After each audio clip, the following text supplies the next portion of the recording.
minus cat.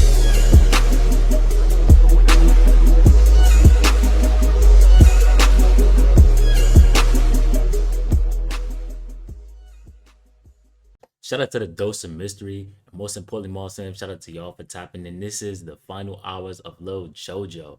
Now, we ain't gonna talk too much without further ado. We're gonna get straight into the video.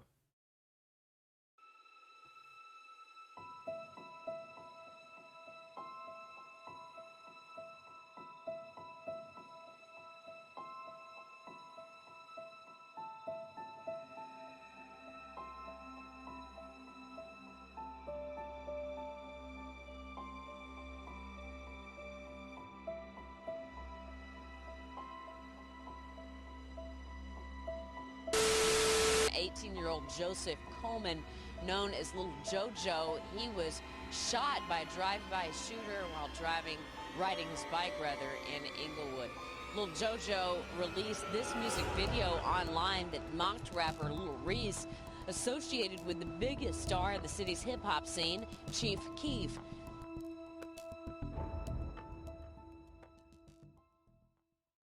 August 12th, 2012.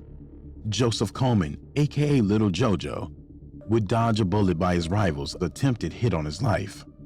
That should have been enough of a deterrent to his future actions. But Lil Jojo was stubborn in his ways. Around August 31st, 2012, he would make a grave with the biggest star of the city's hip-hop scene, Chief Keef.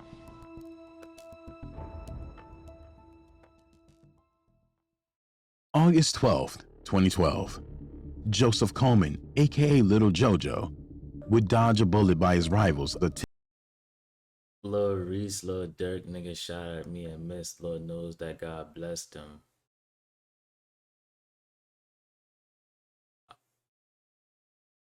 Yo, I ain't gonna lie. Now that I think about it and now that I'm older, it's like Twitter was the place for the Chicago drill scene to confess like everything. Like this is where they confessed everything. It'd be like, yo, y'all can't DM each other. Like I don't know. It was just weird because back then you would see 600 Breezy arguing with somebody. You would see Ide arguing with somebody. You'll see freaking Lil Durk arguing with somebody. You'll see like just everybody from that. You see TTB Nez, everybody from that era just arguing with somebody on Twitter. And it'd be like, bro, I'm pretty sure y'all could DM each other. Y'all putting this to where the whole entire world can see. But I don't really see them do it anymore. Most of the people from the Chicago drill wave is not even alive no more, or if it's a new wave now to me. I look at it as a new wave because some of them are coming up under the people that were once around and they starting to rap. Attempted hit on his life. That should have been enough of a deterrent to his future actions. But Lil Jojo was stubborn in his ways. Around August 31st, 2012, he would make a grave mistake that would cost him his life. In the feud between fellow Chicago rapper and Black Disciple gang member Chief Keef, Lil Jojo would release the music video for his diss track 300K BDK, a remix of Chief Keef's song 300. In the blurry gun-filled track, Lil Jojo raps, "These rappers claim 300, but we BDK."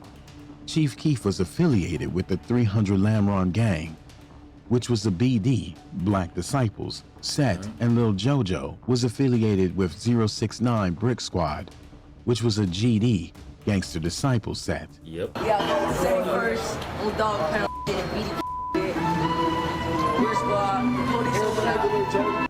However, 069 Brick Squad also claimed Insane GD, which means Lil Jojo wasn't against taking the lives of his own affiliates if they crossed his path. Lil Jojo's BDK diss record set a fire under the tempers of. Can you say that's the same thing as like EBK? Like, yo, anybody can get it. Basically, that's what it is. Cause I don't know. Hey, I'm not no gang member. I ain't into. You know what I'm saying, but From what a lot of Chicago drill rappers have said is you can't put an I behind GD or something like that. I don't know. Don't get on my head too crazy. I just know that's what I've heard certain Chicago rappers say. You can't put an I before the GD or something like that. If you go to jail and you say that, you'll get beat up or something like that. I don't know too much about that. Y'all help me out with that. Of his rival's entire neighborhood, enraged by the disrespect, and marked Lil Jojo for dead. Like, the initial reaction was, he finna die. The already brewing feud was now on the brink of erupting.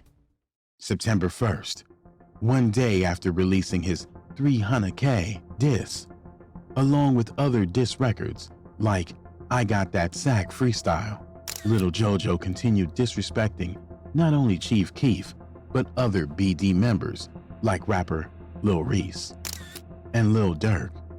With his diss record gaining momentum, the spotlight was on Lil Jojo, and it fueled his ego even more, motivating him to continue pushing the buttons of his rivals.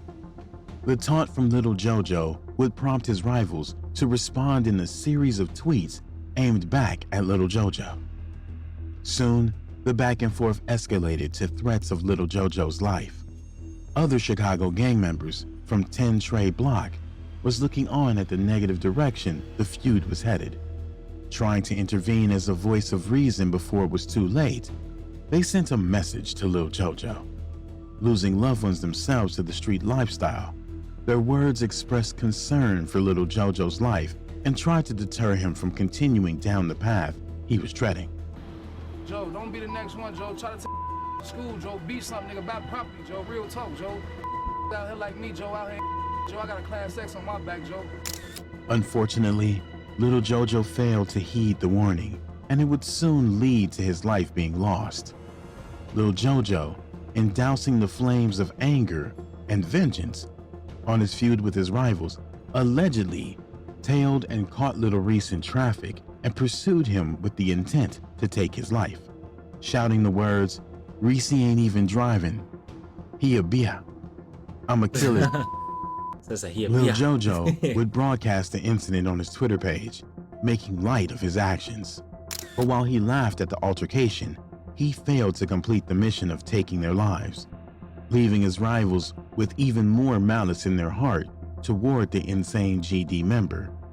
Lil Jojo, however, was blinded by his gang's influence, and just like many other youths, began being led astray by the allure of the streets and revenge. Not studying about the consequences, Lil Jojo upped the ante with his taunts, going to his rival's hood while taking a picture to post online. Soon, I didn't even. karma would come What's crazy is I didn't even know he did that until this video. to collect on his actions. The hours left on Lil Jojo's life were counting down.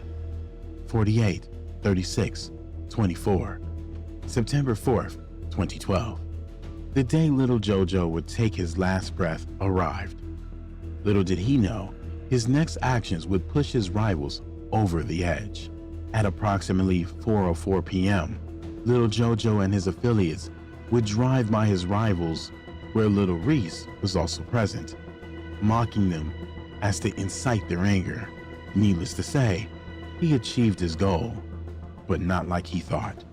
Lil Reese would issue a declaration. Not long after, Lil Jojo would continue asking for trouble, calling out Lil Reese online. Then at 6:13 p.m., Lil Jojo fell to his ego and his feelings of being untouchable, posting up his location online, a bold but foolish move. Inviting his rivals to try to make good on their threat, Lil Jojo sealed his fate. It didn't take long for them to take up on his offer. Around 7:30 p.m., Lil Jojo was sitting on the handles of a bike, being ridden What's by crazy is like his brothers say he didn't die on a bike. I don't know, man. unknown affiliate riding eastbound on 70th Street, west of Princeton Avenue. Police reports state that a 4-door sedan came trailing behind, along with 2 other vehicles where a shooter fired from the front driver's seat of the four-door sedan, shooting Lil Jojo at the corner of 70th and Princeton Avenue, before all three cars made their escape. Lil Jojo, in an attempt to flee, ran to 6954 South Princeton, where he collapsed on the sidewalk. He was rushed to Comer Children's Hospital, where he passed away at 21:03 hours, which is 9:03 p.m., September 4th, 2012. Surveillance footage near the scene of the crime references the breakdown laid out in the police report. Lil Jojo can be seen on the handlebars of the bike as the unknown affiliate turned the corner, pedaling down the road before the three approaching cars sped behind. Lil Jojo can be seen turning around as they tried to get away. Moments later, the rider of the bike is seen running the opposite direction, presumably after Lil Jojo is gunned down. The footage shows police vehicles later rushing to the scene. Reports would detail the evidence found. Observed was 6 9mm shell cartridges. This corroborates eyewitness descriptions at the scene of hearing 6 gunshots, with one piercing a hole through Lil Jojo's chest, first going through his back, then through his heart. He took me to the room. He said he got shot in the back once. He got shot once. And that shit traveled and went through both sides of his heart. News stations would report on the homicide, linking Lil Jojo's incident to his feud with rival BD affiliates Chief Keef, Lil Durk, and Lil Reese. Lil Jojo released this music video online that mocked rapper Lil Reese, associated with the biggest star in the city. It's easy for them to find this because that's a whole trail. Yeah, like I said, back then they was putting everything that they was doing, where they was at, what just happened, all on Twitter. Hip hop scene, Chief Keef. Jojo's song 300K targeted Reese, Keef, and their 300 squad. Lil Jojo's brother, Swag De Niro, would detail the last time he saw his brother. In fact, just an hour before he lost his life, they were both together before dropping Lil Jojo off. Probably like less than an hour from when I dropped him off. Okay. So you're hanging out with your brother. Everything going great. You drop him off, and then you get a phone call. Now my phone died. That's the crazy part. Okay. Lil Jojo's rivals and their affiliates were quick to mock his passing. Nigga King Von on our JoJo. We on our JoJo shit today. I'm gonna keep saying this. Yo, I did not know who King Von was until he started rapping. I think I seen his video too. And I also seen a video of Lil Herb, G Herbo, whichever one you wanna call him, doing the same thing just like this.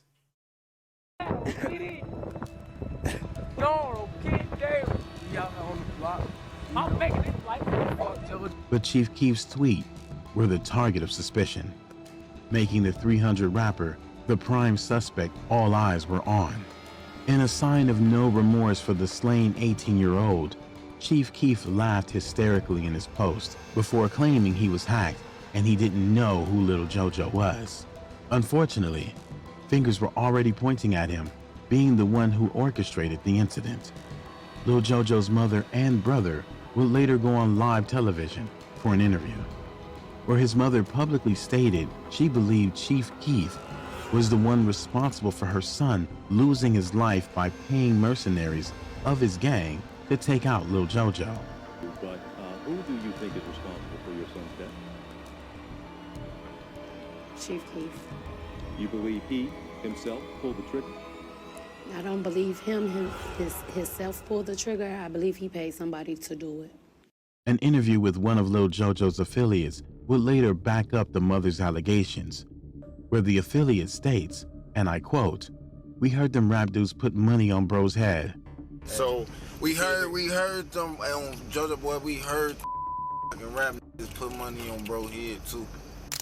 Chief Keef's cousin, Tado, would post online naming Chief Keef affiliates D Rose, Fredo Santana, and Kiki as the hit squad that took Lil Jojo's life, adding even more speculation that it was allegedly Chief Keef who greenlit the hit. Lil Jojo's brother, Swag De Niro, would also comment online concerning the shooter.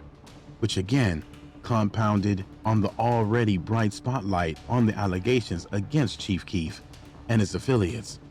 Swag De Niro would state that the shooter involved already lost their life as retaliation. Yeah, he said that. Turns out, official police reports state that on September 17, 2012, just about 2 weeks after JoJo lost his life, Chief Keef's affiliate, Keith Bonds, aka Kiki, was also gunned down, and they believe it was as a result of Lil Jojo's shooting incident.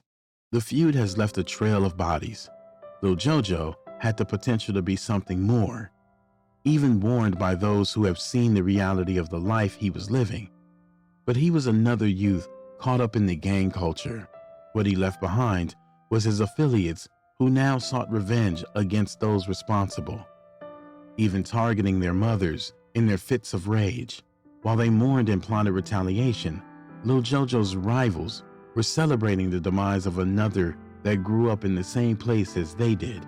So sad that even to this day, his affiliates continue to push the BDK movement that stole this young man's life. The movement's still living on, man. Hey, and I want to let y'all know, man, can't no mother stop this BDK. Man, I just want to say rest in peace to Zach TV mostly. Man, I feel like Zach TV would have been on a whole different level. Like, he would have been a whole different level. And then on top of that, this podcasting wave popped off. Who knows if he would have took heed to that, because he was so comfortable with actually going to their hoods to interview them. But who knows if he would have changed it around. Rest in peace to Zach TV. I don't pick sides because I'm not in no gang.